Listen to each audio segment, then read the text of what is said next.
think it's good to have open and decent competition where young kids can compete and compete effectively without having any cheats around. As you know, there are a lot of young kids who work so hard. And therefore, it's only fair that the results are judged from that perspective. And I think, as the minister said, it's very important also to curb on cheats, so that, as you saw these kids here when they were here, they want to compete and compete effectively in a manner in which they feel there was fairness. And we must not allow cheating. We are inculcating very bad behavior. And we must teach from the younger generation that it does not pay to cheat. I think there are merits, and I've put it very well in my own website. I put it in my own website that the education sector requires reforms. And I have said that these are things I would do as president, carry out reforms within the education sector, so that we also define the material that we are getting out of school. And we also need, as you know, before this curriculum came in, Starehe had a very strong technical side of school. Very, very strong side of technical that produced very skilled mechanics, engineering students. But when this system came in, it kind of killed off.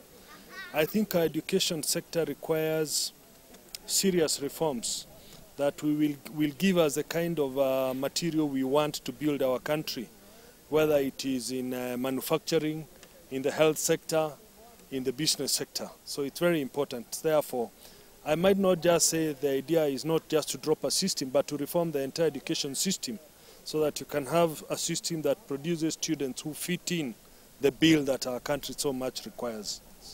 That's why I said we need to see what our country needs from a skilled, semi-skilled, from an education system, and try and get out students who will fit. Of course, for the younger people, opportunities is a must. And I think what has messed most of the thinkings of the young kids who've taken their lives is the fear and the feeling that if you do not meet the grades, that's the end of your life, because the opportunities are not there.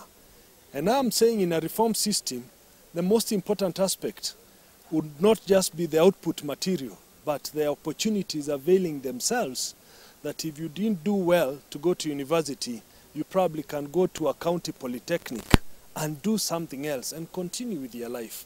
It is that lack of opportunity in education, it's the lack of opportunity to progress that really kills the strength of our young ones who have taken their lives. I think there is hope at the end of the day. Education does not end at O level. Education must go on, and that's why I'm saying that reforms must be carried, so that once you get your grades and you do not make it to campus, you should be able to go to another institution of higher learning to progress and become something else. The fact that you didn't get what you wanted should not mean that's the end of your life.